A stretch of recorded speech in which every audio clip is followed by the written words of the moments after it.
Jen, police say they had some new intelligence in this investigation, but they're remaining tight-lipped as to what that intelligence is and where it's come from. Today, there was about a dozen officers from the Missing Persons Unit going deep into the Enfield State Park. They were carrying shovels and rakes and scouring the forest floor. At times while we were there, we would see an officer stop and call people over to investigate something of interest, but each time it would be deemed to be nothing and the search would move on.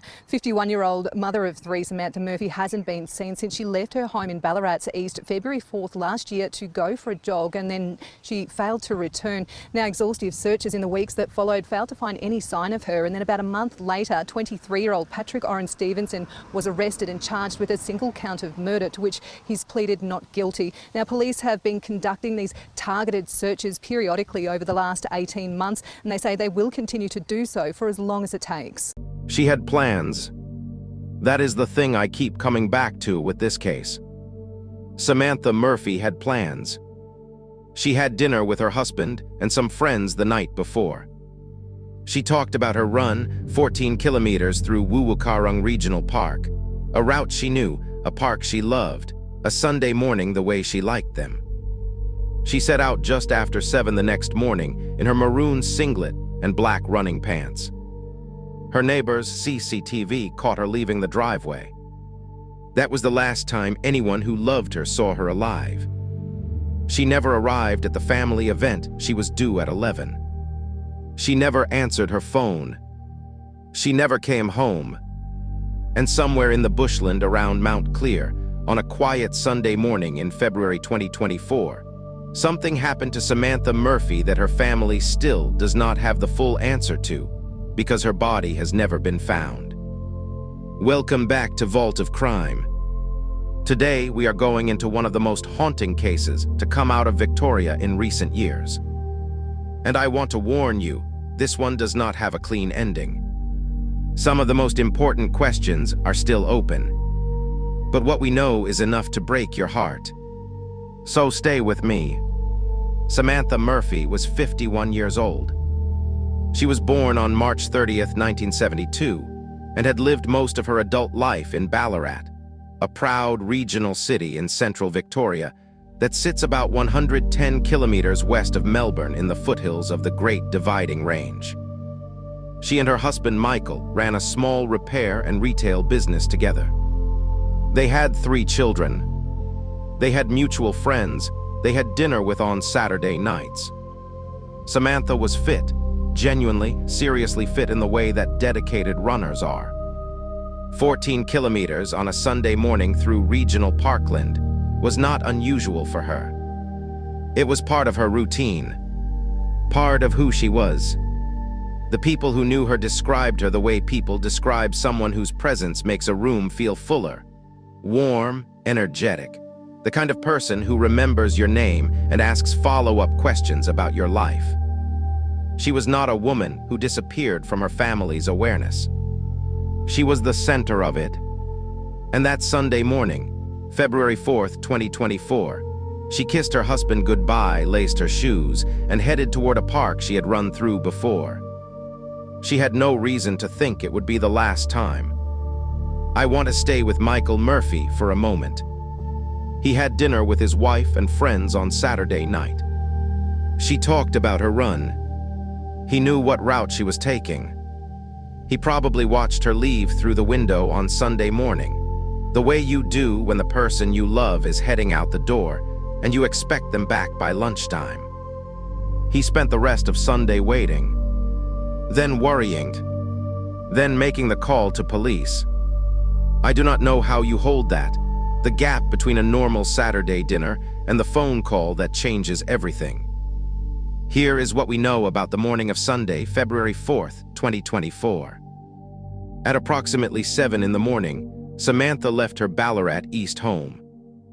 A neighbor's security camera captured her walking down the driveway, maroon singlet, black running pants, the look of someone who has done this 100 times before and fully expects to do it 100 times again. Her Apple Watch and her mobile phone were both active and generating GPS data as she moved. The data tracked her heading toward Mount Clear into Woowookarung Regional Park, running in the way she had planned, the route she had described to her friends the night before. She covered approximately 7 kilometers into the park. And then the data changed. There was what investigators described as an anomaly, a disturbance in the GPS signal, a point at which the normal, steady movement of a woman on a training run became something else. That anomaly was in the Mount Clear area of the park.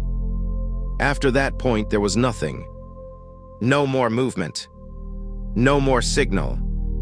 Just the silence of a park on a Sunday morning, and a question that Victoria Police, the SES, hundreds of volunteers, air wing search teams, and a nation of people following the story have been trying to answer ever since. What happened at that point on the trail? She was 7 kilometers into a 14-kilometre run. She was moving normally. And then she stopped. Not because she chose to stop, but because something stopped her. Whatever happened in that park, it happened quickly enough that she could not make a call, send a message, or activate any alert on either of the devices she was carrying. 7 kilometers in the middle of a park, on a Sunday morning, and then nothing. When Samantha failed to appear at the family event at 11 that morning and did not answer her phone, her family contacted police. The search that followed was one of the largest missing persons operations in Victorian history. Victoria Police, the SES, the Air Wing, dog squads, and at points hundreds of community volunteers combed Woowookarung Regional Park and the surrounding terrain. Ballarat, a community that knows how to show up for its own, mobilized with an intensity that reflected how deeply Samantha was embedded in that town. Her photograph was everywhere. Her name was everywhere. People who had never met her were out in the park calling her name. Social media, predictably, became a disaster, flooded with false leads, amateur sleuthing, claims from overseas psychics, conspiracy theories that circulated faster than corrections could follow them. Victoria Police and community leaders publicly pleaded for people to stop spreading misinformation that was hindering the real investigation and making an already unbearable situation harder for Samantha's family. The search continued, and continued, and continued, and found nothing. On March 6, 2024, 30 days after Samantha Murphy vanished, Victoria Police arrested a 22-year-old man from Scottsburn named Patrick Oren Stephenson. He was charged with her murder on March 7th. Stephenson was not known to the Murphy family. He had no prior relationship with Samantha, no connection, no history, no reason that anyone around her would have looked at him and worried. He was the son of former AFL footballer Oren Stephenson. He was 22 years old. He had, according to investigators, been in the area of Mount Clear on the morning of February 4th. Police Commissioner Shane Patton made a public statement that same day. "We are alleging a deliberate attack that has caused the death of Samantha. Doing everything we can to locate Samantha's body for the family is absolutely vital." A deliberate. That word landed hard in Ballarat. Not an accident.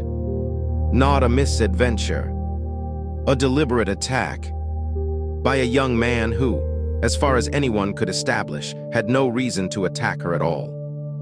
Stephenson pleaded not guilty to murder in late 2024, and the case was fast-tracked to the Victorian Supreme Court. His trial is expected in 2026. At the time of this video, the full details of the prosecution's evidence have not yet been made public. We do not yet know exactly what happened in that park. We may not know until the trial concludes. On May 29, 2024, nearly 4 months after Samantha disappeared, police located her phone and wallet on the bank of an agricultural dam near Durham Lead, approximately 10 to 15 kilometers from where her GPS data had last tracked her in the park. Inside the wallet were her identification cards. Her phone and her ID, the items that could have identified her, had been removed from her body and placed near a dam in rural terrain far from the park. They had been there, apparently, since near the time of her death. This discovery confirmed several things simultaneously. It confirmed she had not simply walked out of the park and lost her phone. It confirmed that someone had taken those items from her. And it confirmed that the distance between where Samantha was last tracked alive and where her possessions were found suggests movement, deliberate movement of evidence across rural terrain. Her body has still not been found. Despite the recovery of her phone and wallet, despite the arrest and charge of Patrick Stephenson, despite the ongoing search efforts of police and volunteers, Samantha Murphy's physical remains have not been located as of the time of this video.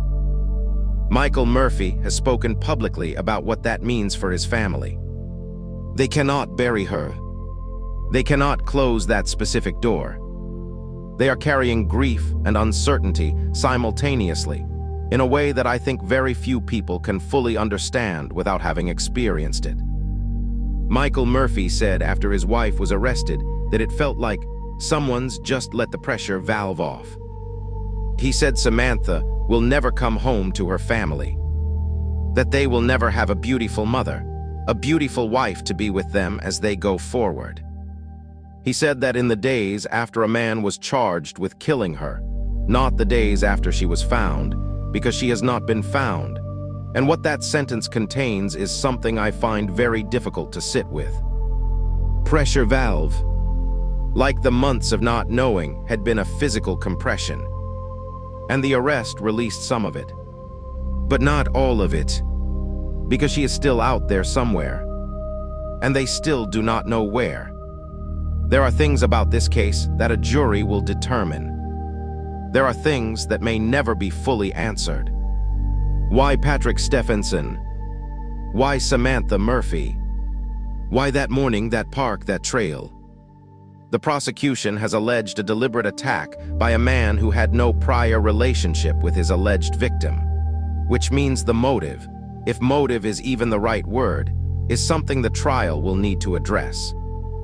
Stephenson has maintained his not guilty plea. He is entitled to the presumption of innocence until a jury delivers its verdict. The trial has not yet concluded at time of publication, and we are not going to tell you what happened in that park, because the honest answer is that we do not fully know yet. What we know is that a 51-year-old woman with 3 children went for a run on a Sunday morning and did not come home. What we know is that her phone and wallet were found near a dam 14 kilometers from where she was last tracked alive. What we know is that her body has still not been found. And what we know is that her family has been carrying all of that, the loss, the uncertainty, the grief without closure, every single day since February 4th, 2024. I told you at the start that this one does not have a clean ending. And it does not. Patrick Stephenson's trial is coming. It will answer some things. It may not answer all of them. Samantha Murphy has not been found, and until she is, her family is carrying something that no verdict can fully resolve. She was 51 years old. She was a runner, a mother, a wife, a businesswoman, a person deeply embedded in a community that mobilized completely when she disappeared and has not stopped thinking about her since. She had plans. She had a 14-kilometre route planned, and a family event to get back for, and a life that she was living fully, and without reservation on the last morning, she walked out her front door. She deserved to finish her run. She deserved to come home. That is vault of crime for this week. If this case stayed with you, and I think it will, subscribe so you do not miss what comes next. We cover the cases that deserve more than a headline. The people inside them who deserve more than a missing persons report. We will see you in the next one.